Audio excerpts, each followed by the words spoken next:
Cross out the last row and column of a symmetric matrix, and the smaller matrix's eigenvalues obey index windows. Lambda k is at least mu k, which is at least lambda k plus 1. Equality is allowed when eigenvalues repeat.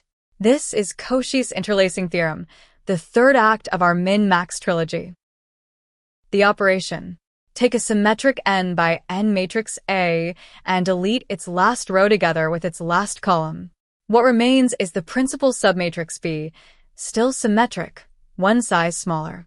Deleting any other matched row and column works the same way. The theorem. Sort both spectra in descending order, and they alternate, lambda 1, then mu 1, then lambda 2, then mu 2, all the way down. Every eigenvalue of the submatrix is trapped in the window between two consecutive eigenvalues of A. See it in numbers. A random symmetric 5 by 5 has these eigenvalues, and its leading 4 by 4 block has these. Read them off alternately. Each submatrix eigenvalue lands strictly inside its window. We ran 2,000 random trials without a single violation. The tool is Courant-Fischer in both of its forms. The kth eigenvalue is a max of a minute over k-dimensional subspaces and equally a minute of a max over subspaces of the complementary dimension. Here is the whole idea. Pad any vector for B with a 0 in the last slot. Because that coordinate is 0, the deleted row and column never engage, and the quadratic form of A collapses to the quadratic form of B. B's entire Rayleigh landscape is A's landscape, restricted to a hyperplane. The upper half is now pure logic. Mu k maximizes the same objective as lambda k, but only over subspaces lying inside the hyperplane. A also gets to use every other subspace of our N. Maximizing over fewer candidates can only do worse or equal. So mu k is at most lambda k. The lower half is the mirror image. In the dual form, mu k is a minute of a max, again over the restricted pool, while lambda k plus 1 minimizes over every subspace of the right dimension. Minimizing over fewer candidates can only do better or equal.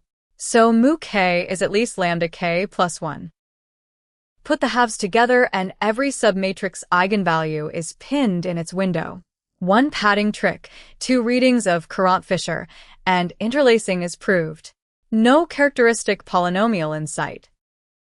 The simplest case is worth keeping.